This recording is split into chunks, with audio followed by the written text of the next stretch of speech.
بسم اللہ الرحمن الرحیم۔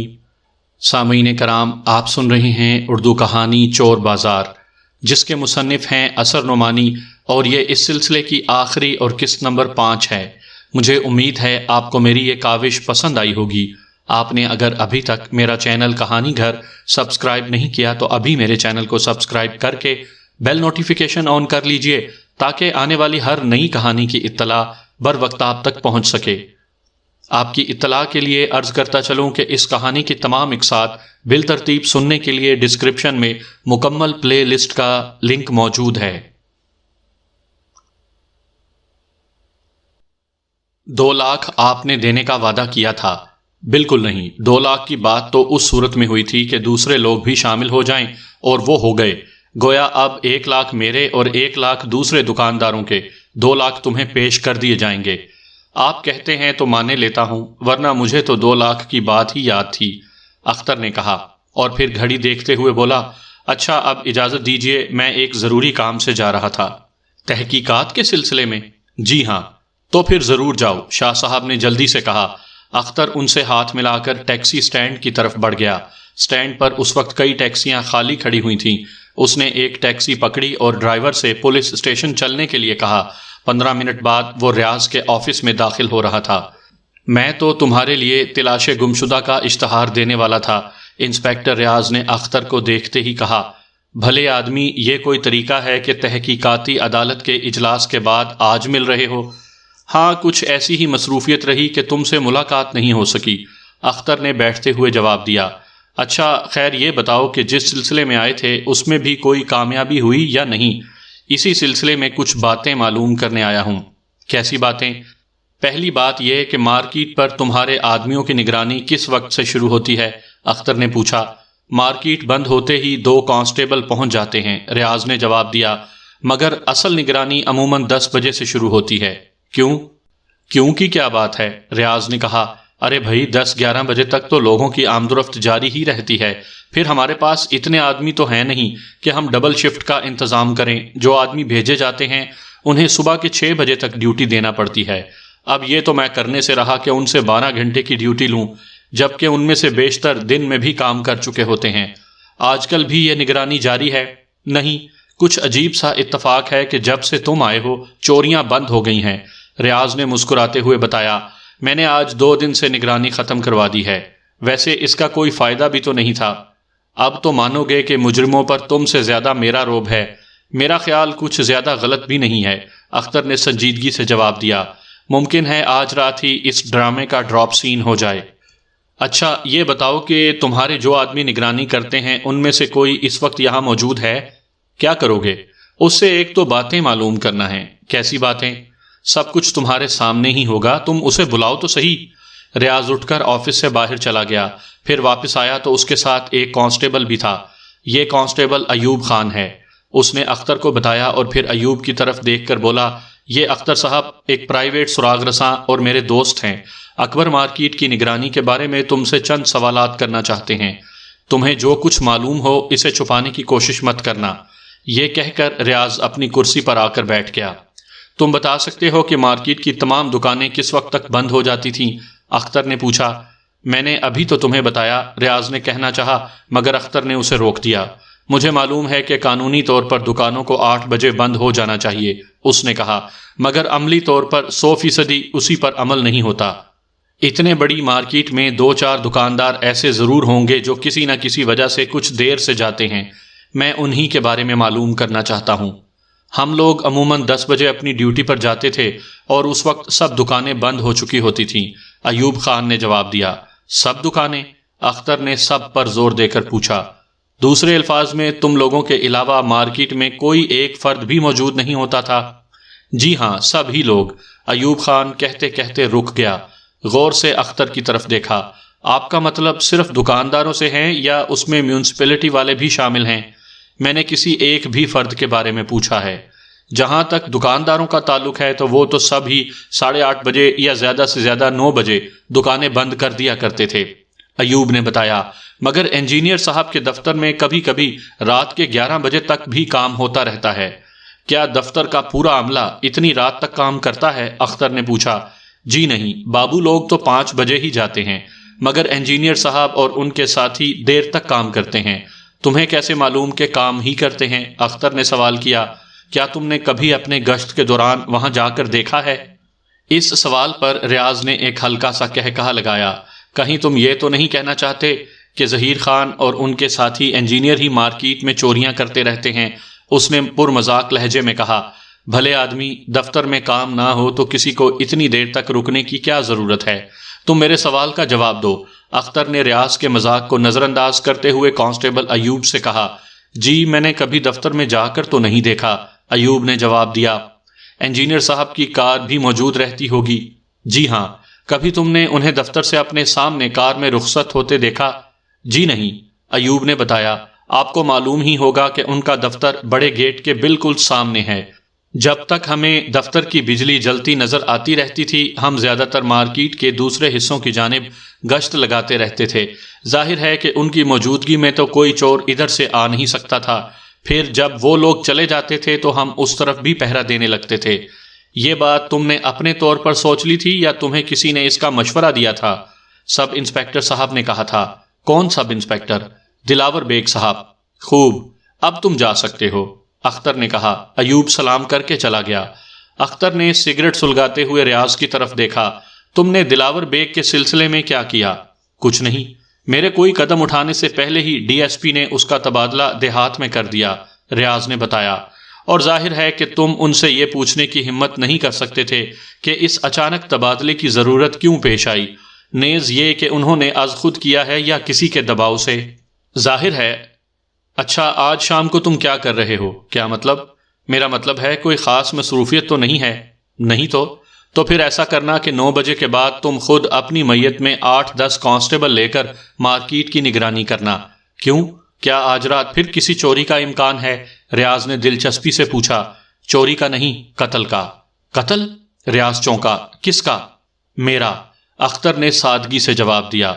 بکواس، آخر تم صاف صاف کیوں نہیں بتاتے کہ کیا بات ہے؟ ریاض جھلا گیا۔ بھائی میں ایک نظریے پر کام کر رہا ہوں، اگر میرا اندازہ درست نکلا تو ممکن ہے تم اپنے چوروں کو گرفتار کر سکو، اختر نے جواب دیا۔ مگر آج ہی رات کیوں؟ ریاض نے اصرار کیا۔ کیا تمہیں کوئی اطلاع ملی ہے کہ چور آج پھر مارکیٹ کا رخ کریں گے؟ تم یہی سمجھ لو، اختر نے اٹھتے ہوئے کہا۔ گویا تم اپنی زبان سے کچھ نہیں بتاؤ گے۔ ایک اندھیرے کا تیر ہے، نشانے پر لگنے سے پہلے کیا بتاؤں؟ ممکن ہے وہ تکا ثابت ہو اور تمہیں خواہ میرا مذاق اڑانے کا ایک موقع مل جائے، اختر نے جواب دیا اور آفس سے باہر نکل گیا۔ اختر اپنے ہوٹل کے کمرے میں لباس تبدیل کر رہا تھا کہ فون کی گھنٹی بجنے لگی۔ ہیلو، اس نے ریسیور کان سے لگاتے ہوئے کہا۔ کون؟ اختر؟ جی ہاں، میں بات کر رہا ہوں۔ میں غلام اکبر بول رہا ہوں، دوسری طرف سے آواز آئی۔ فرمائیے، تم آفس جا رہے ہو نا؟ جی ہاں، اختر نے جواب دیا۔ مگر ابھی تو صرف 8 بجے ہیں، اس نے تو 9 بجے کے بعد آنے کے لیے لکھا تھا۔ مجھے ابھی خیال آیا کہ تم کوئی سچ مچ تو رشوت دینے جا نہیں رہے ہو۔ اگر اسے تمہاری باتوں سے کچھ شبہ ہو گیا اور اس نے مزاحمت کی کوشش کی تو تمہارے لیے خطرناک بھی ثابت ہو سکتا ہے۔ خطرناک؟ وہ کس طرح؟ دیکھو نا، اگر اسے شبہ ہو گیا کہ تم اسے میرے پاس لانا چاہتے ہو تو ظاہر ہے اسے مجھ سے کسی انعام کی توقع تو نہیں ہو سکتی۔ وہ فوراً سمجھ جائے گا کہ یہ سب کچھ اسے قانون کے سپرد کرنے کے لیے کوئی کسر اٹھا نہیں رکھے گا، اور پھر جب کہ تمہارا خیال ہے کہ مرشد صاحب کی موت بھی حادثہ نہیں تھی تو خطرہ اور بھی سنگین نظر آنے لگتا ہے۔ اوہ، اب میں سمجھا، اختر نے ہنستے ہوئے جواب دیا۔ مگر آپ فکر نہ کریں، میں مجرموں سے نبٹنا جانتا ہوں۔ پھر بھی میرا مشورہ ہے کہ نوجوانی کے جوش میں خالی ہاتھ نہ پہنچ جانا۔ غلام اکبر خان نے پریشانی سے کہا۔ ریوالور وغیرہ ضرور ساتھ لے لینا۔ مگر میں یہاں اپنا ریوالور لے کر نہیں آیا۔ اوہو، میرا تو خیال تھا کہ پرائیویٹ سراغ رساں ہر وقت اپنی جیب میں ریوالور رکھتے ہیں۔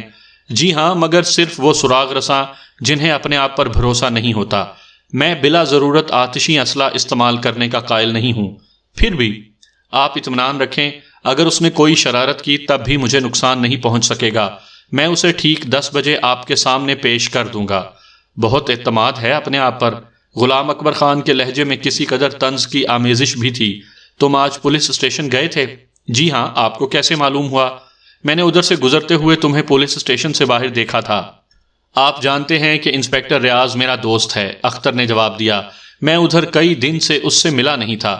ہوٹل میں اس کے کئی فون آ چکے تھے، میں نے سوچا اس سے مل ہی لیا جائے، شاید آپ کو یہ خیال ہوا میں اسے اس معاملے میں کچھ بتانے گیا ہوں۔ نہیں، یہ بات تو نہیں، غلام اکبر خان نے جلدی سے کہا، میں نے یوں ہی پوچھ لیا تھا، میں آپ کی پوزیشن سمجھ رہا ہوں۔ اختر نے بڑے نرم لہجے میں کہا، مجھے احساس ہے کہ اگر اس معاملے کو غلط ہینڈل کیا گیا تو آپ کا پورا سیاسی کیریئر خطرے میں پڑ سکتا ہے۔ ہاں بس یہی بات ہے، غلام اکبر خان نے جیسے بہت خوش ہو کر اختر کی بات کاٹتے ہوئے کہا، ورنہ میں مجرموں کی سرکوبی کرنے کے لیے تم سے زیادہ بے چین ہوں۔ آپ اگر میرے بارے میں کچھ بھی جانتے ہوں تو آپ کو معلوم ہوگا کہ پولیس کے ساتھ میری کبھی نہیں بنتی۔ یوں بھی پولیس پرائیویٹ سراغ رسانوں کو نفرت کی نگاہ سے دیکھتی ہے۔ اس کے علاوہ آپ سے گفتگو کرنے کے بعد ایک اور بات میرے ذہن میں آئی، جس کے بعد تو میں پولیس کے کسی آدمی کو موجودہ معاملے کی ہوا بھی نہیں دے سکتا تھا۔ وہ کیا؟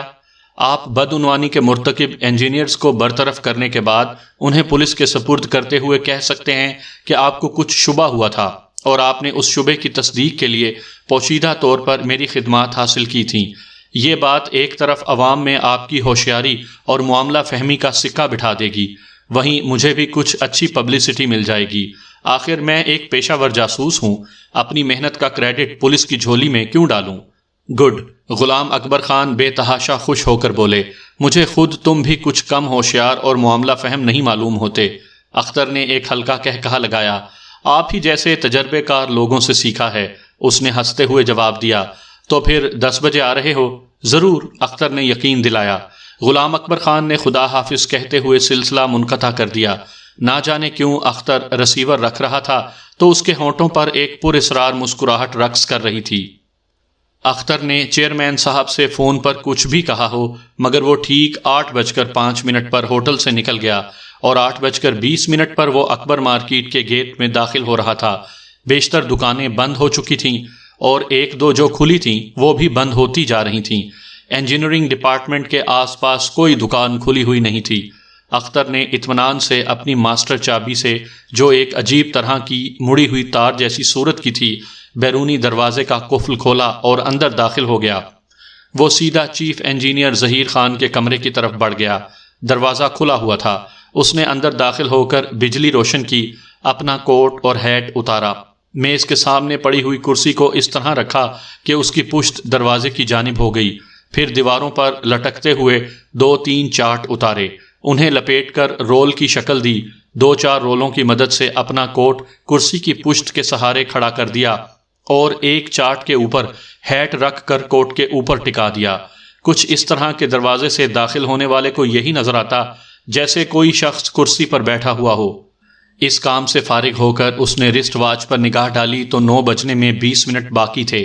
اگلے 15 منٹ تک وہ دفتر کی مختلف الماریوں اور میز کی درازوں کا جائزہ لیتا رہا۔ ایک بند الماری میں اسے گڈ ول ٹریڈر کی فائل بھی مل گئی، اس نے ایک الماری کے پیچھے ڈال دیا۔ وقت نزدیک آ چکا تھا۔ ایک ایک لمحہ کھڑے رہ کر اس نے کوئی آہٹ سننے کی کوشش کی۔ اسے شبہ ہوا کہ شاید کوئی بیرونی دروازہ کھول رہا ہے۔ اس نے جلدی سے میز سے ایک ایش ٹرے اٹھائی، جیب سے سگریٹ کیس نکال کر ایک سگریٹ سلگایا اور ایش ٹرے کو کرسی کے ہتھے پر رکھتے ہوئے سلگتا ہوا سگریٹ اس میں رکھ دیا۔ دھوئیں کی ایک باریک لکیر اوپر ہوا میں بلند ہونے لگی۔ کوئی واقعی آ رہا تھا۔ اختر نے جلدی سے ایک نظر اپنی کارگزاری پر ڈالی، اطمینان سے سر ہلایا اور دروازے کے قریب رکھی ہوئی ایک بڑی الماری کی آڑ میں کھڑا ہو گیا۔ تقریباً فوراً ہی آفس کے دروازے پر کسی کے آتے ہوئے قدم رکے، پھر کسی نے آہستہ سے دروازہ کھولا اور دبے پاؤں اندر داخل ہوا۔ اختر نے الماری کی آڑ سے جھانک کر دیکھا، یہ چیف انجینئر ظہیر خان تھا۔ اس کے ہاتھ میں ایک ریوالور دبا ہوا تھا۔ وہ 1-2 قدم کرسی کی طرف بڑھا۔ بہت خوب مسٹر اختر، اس نے کرسی کی طرف منہ کر کے کہا، تو تم پہلے ہی پہنچ چکے ہو۔ جانتے ہو میں چاہوں تو تمہیں ابھی ناجائز طور پر داخل ہونے کے جرم میں بند کروا سکتا ہوں۔ بیکار باتیں مت کرو مسٹر ظہیر، اختر بولا تو حیرت انگیز طور پر اس کی آواز الماری کے بجائے کرسی کی جانب سے آتی ہوئی محسوس ہو رہی تھی۔ میں یہاں اپنی فرم کے لیے بجلی کے سامان کی سپلائی کے سلسلے کا ٹھیکہ لینے کی بات چیت کرنے آیا ہوں۔ جواب میں ظہیر نے ایک کہا بلند کیا۔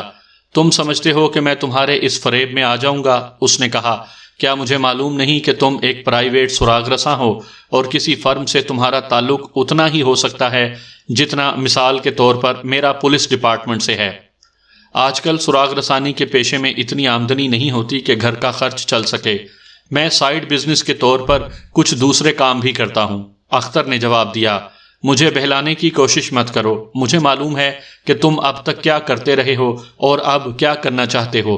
بہت خوب، اختر نے طنزیہ لہجے میں کہا، یوں ہی صحیح، لیکن جب تمہیں میرے ارادوں کا علم تھا تو تم نے خود مجھے یہاں آنے اور 1,00,000 روپیہ ساتھ لانے کی دعوت کیوں دی؟ اس لیے کہ تم ہمارے لیے ضرورت سے زیادہ خطرناک ہوتے جا رہے ہو، ظہیر نے جواب دیا۔ ہم نے تمہیں یہ سمجھنے کا موقع دیا کہ جیسے ہم تمہارے ٹھیکے والے فریب میں آ چکے ہیں، مقصد صرف تمہیں بلانا تھا، اور اب جب کہ تم ہمارے جال میں پھنس چکے ہو، یہاں سے زندہ واپس نہیں جا سکو گے۔ گویا تم بالواسطہ طور پر تسلیم کر رہے ہو کہ میرے اندازے درست تھے، اختر نے کہا۔ تم اور تمہارے چاروں ساتھی اپنی پوزیشن سے ناجائز فائدہ اٹھاتے ہوئے عوام کا ہزاروں لاکھوں روپیہ ناجائز طور پر خرد برد کر رہے ہو۔ خوب، تو میں سمجھ رہا تھا کہ تمہیں اس کا یقین ہو چکا ہے۔ ظہیر چند قدم اور آگے بڑھ گیا۔ بہرحال اب اگر تکلیف سے سسک کر جان دینا نہیں چاہتے تو شرافت کے ساتھ سر کے اوپر ہاتھ اٹھاتے ہوئے کھڑے ہو جاؤ۔ میں وعدہ کرتا ہوں کہ تمہیں بالکل تکلیف نہیں ہوگی۔ پیشانی پر پڑنے والی ایک ہی گولی تمہیں سکون سے موت کی آغوش میں پہنچا دے گی۔ مگر دوست، اس طرح تم میری موت کو کسی حادثے کا نتیجہ کیسے ثابت کر سکو گے، جس طرح تم نے مرشد صاحب کے کیس میں بڑی کامیابی کے ساتھ کیا تھا؟ اختر نے بڑے اطمینان سے کہا۔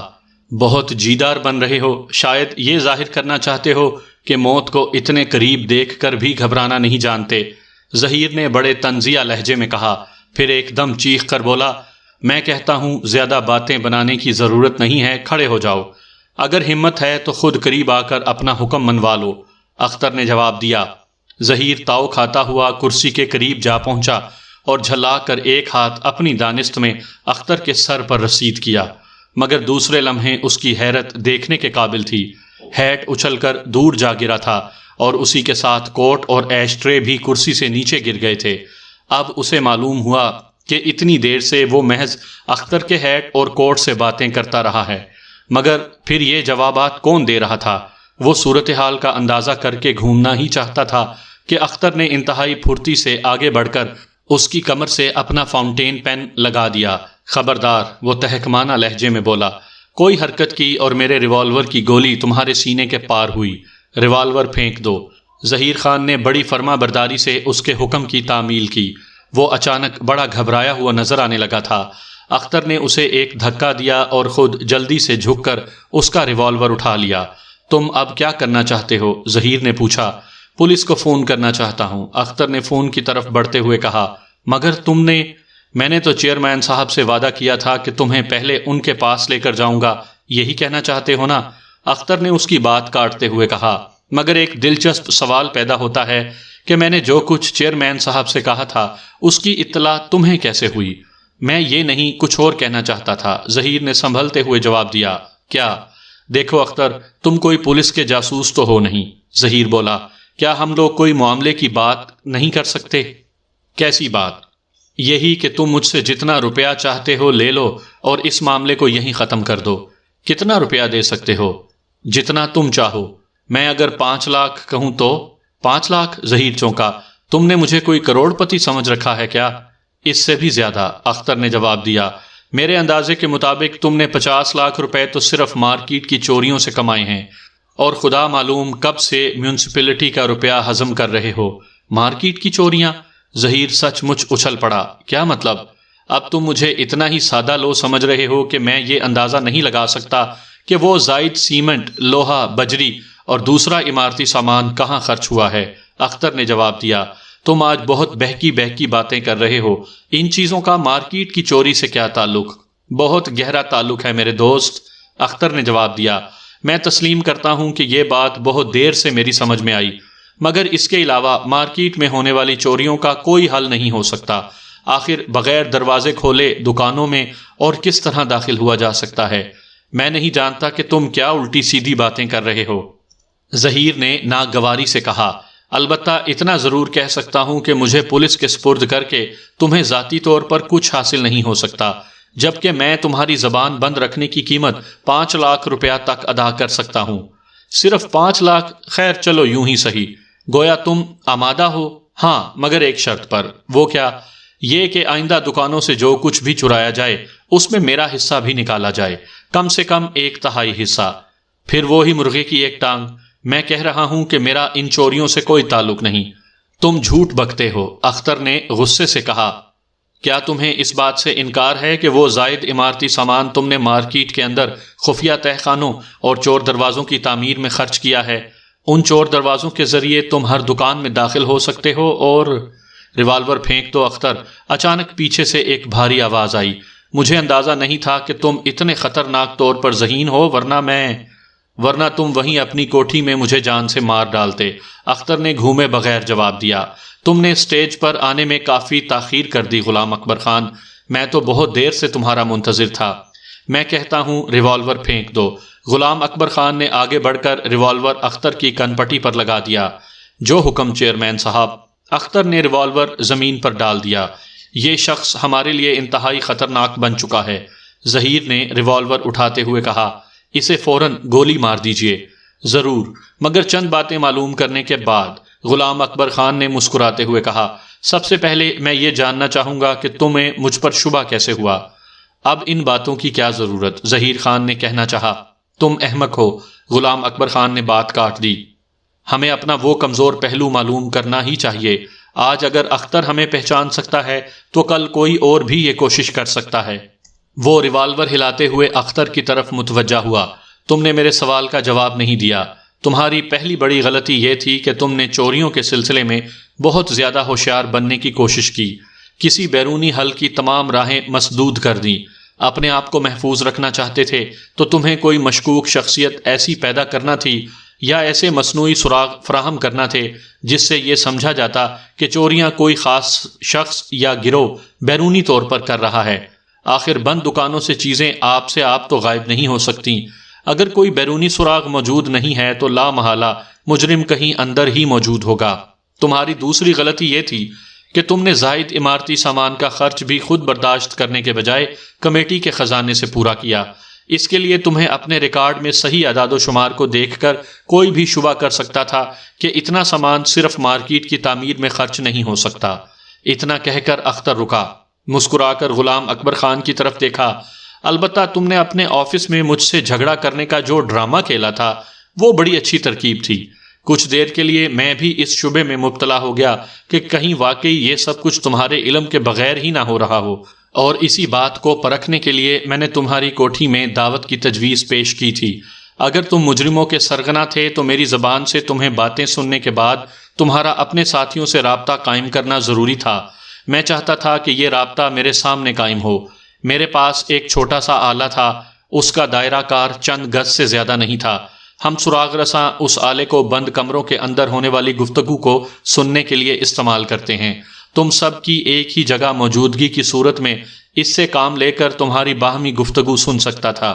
پھر تمہارے کوٹ کی بیرونی جیب میں اس کا نشری حصہ ڈال کر اپنے ریسیونگ حصے پر تمہاری اور ظہیر کی گفتگو سن لینا بہت ہی آسان بات تھی۔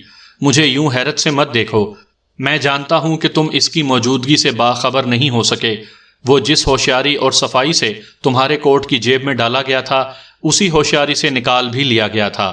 تمہیں اعتراف کر لینا چاہیے کہ میں نے تم سے زیادہ ہاتھ کی صفائی کا ثبوت دیا ہے، کیونکہ جس وقت تم میری جیب میں وہ پرچہ ڈال رہے تھے اسی وقت میں تمہاری جیب میں وہ نشری آلہ ڈال رہا تھا۔ مجھے تمہاری حرکت کا علم ہو گیا مگر تمہیں میری کوشش کا احساس تک نہیں ہو سکا۔ تم بہت خطرناک آدمی ہو اختر۔ غلام اکبر خان کا چہرہ انتہائی غصے میں اپنی تمام وجاہت کھو بیٹھا تھا۔ ظہیر کا خیال درست ہے، تمہیں ایک لمحے کے لیے بھی زندہ نہیں رہنا چاہیے۔ اس نے ریوالور کے ٹریگر پر اپنی انگلی کی گرفت سخت کی، چاہتا تھا کہ فائر کر دے کہ اچانک ایک بھاری آواز گونجی۔ ریوالور پھینک دو غلام اکبر، تمہارا کھیل ختم ہو چکا۔